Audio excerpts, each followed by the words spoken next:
Hello hello good evening everyone. हम आज बात करने वाले हैं access token and refresh token. ये क्या है, ये कैसे काम करता है और यह इंडस्ट्री में किस तरह यूज होता है। तो हम पहले बात करेंगे कि ये इसकी जरूरत क्यों पड़ी, access token and refresh token. तो रियल टाइम एग्जांपल के बाद समझते हैं।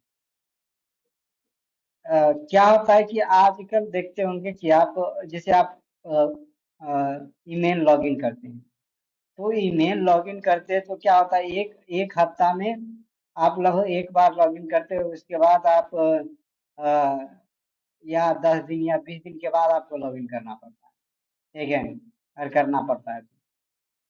और आजकल जितना भी मॉडर्न ऐप हो रहा है उसमें क्या है कि आप एक बार लॉगिन करते हैं, फिर आपको मीन्स आपको बहुत टाइम के बाद लॉगिन करना पड़ता है। मतलब आपको एक तरह से बार बार आपको लॉगिन नहीं करना पड़ता। इसके पीछे का रीजन क्या है, इसके पीछे एक access token and refresh token का कंसेप्ट है।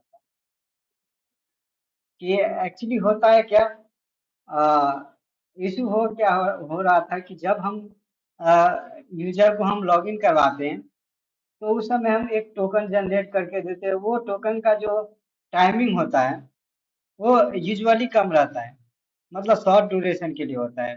जैसे डिपेंड करता है कि आपकी एप्लीकेशन कैसा है। जैसे आपका बैंकिंग एप्लीकेशन है तो यहाँ सिक्योरिटी ज़्यादा होता है, तो मिनिमम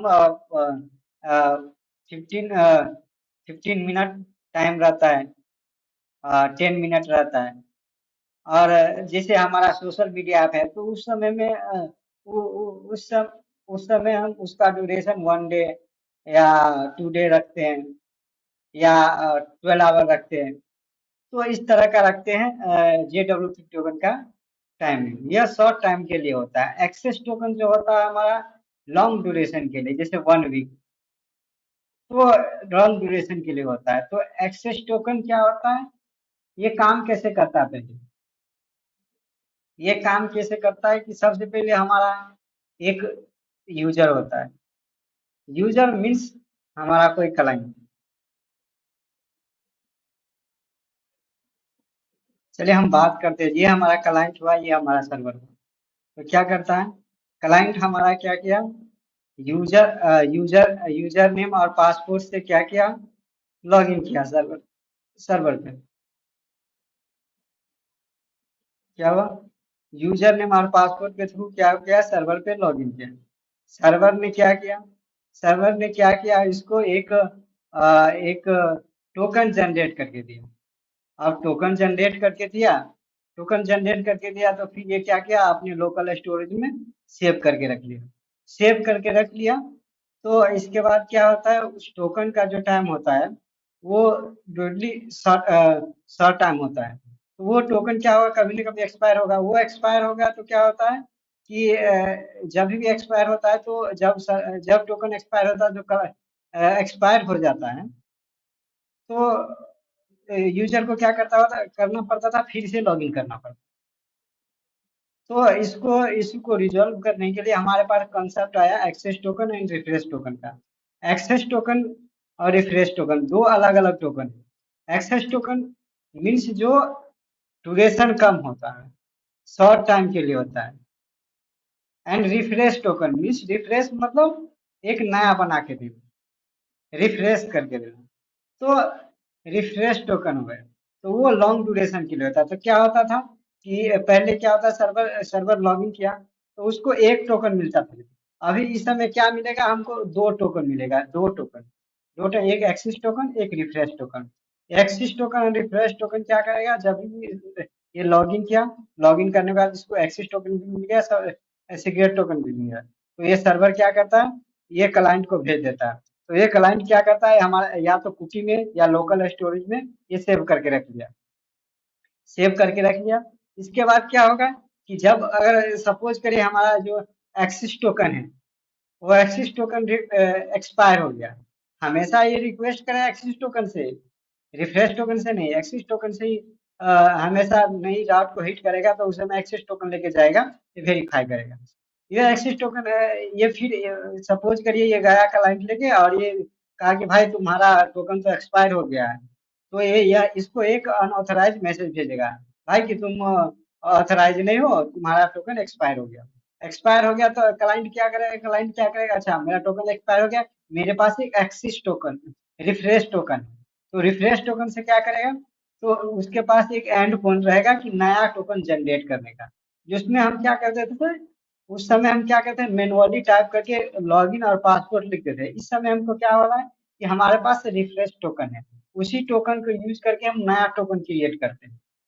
तो ये क्या किया, फिर से लॉगिन किया इसके बाद, अच्छा कहा, अच्छा भाई तुम इस बार एक्सिस टोकन लेके आए हो, तो ठीक है, तो एक्सिस टोकन लेके आता है तो ये क्या करता है, ये हमारा क्या करता है सर्वर, ये हमारा सर्वर क्या करता है कि एक नया टोकन जनरेट करता है, एक्सिस टोकन और रिफ्रेश टोकन, और जो पुराना रिफ्रेश टोकन है उसको उसको भी क्या करता है, वो न्यू जनरेट करता है, जो अपडेटेड जो हमारा जनरेट हुआ है एक्सिस टोकन रिफ्रेश टोकन, तो वो क्या करता है रिफ्रेश टोकन को हमारे डाटाबेस में स्टोर कर लेता है, स्टोर कर लेता है, फिर इसको दोनों चीज भेजता है, तो ये क्लाइंट फिर से क्या होता है, फिर से इसके पास एक्सिस टोकन है, रिफ्रेश टोकन न्यू जनरेट हो गया, तो ये प्रक्रिया चलता रहता है। इसका मतलब ये होता है कि आपको बार बार लॉगिन नहीं करना पड़ता है, तो यही बेनिफिट होता है एक्सिस टोकन में और रिफ्रेश टोकन में। तो इससे ये हो गया कि हमारा हमको बार बार सिस्टम यूजर को लॉगिन नहीं करवाना पड़ा, इससे क्या हुआ, यूजर एक्सपीरियंस काफी अच्छा हो गया।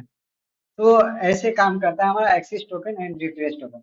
और इसके जैसे एक्सिस टोकन और रिफ्रेश टोकन जो होता है, दो टोकन होते हैं, एक एक्सिस टोकन एक रिफ्रेश टोकन।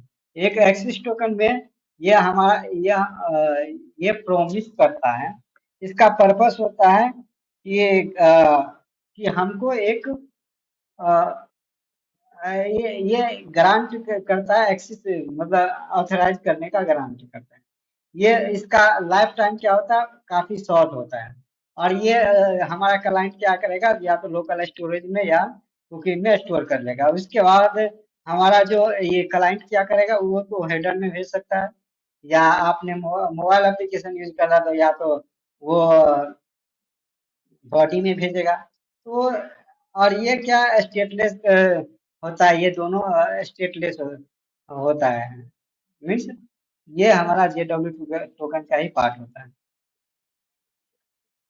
तो और रिफ्रेश टोकन क्या आता है, रिफ्रेश टोकन हमारा हो गया, इसका ड्यूरेशन जो होता है लॉन्ग टाइम ड्यूरेशन होता है, यह ज्यादा समय के लिए होता है, क्योंकि इसको रिफ्रेश करवाना पड़ता है, इसको हम डाटाबेस में स्टोर करते हैं। और सिक्योरिटी भी कंप्रोमाइज हो सकता है, रिस्क है सिक्योरिटी, रिवोक कैन बी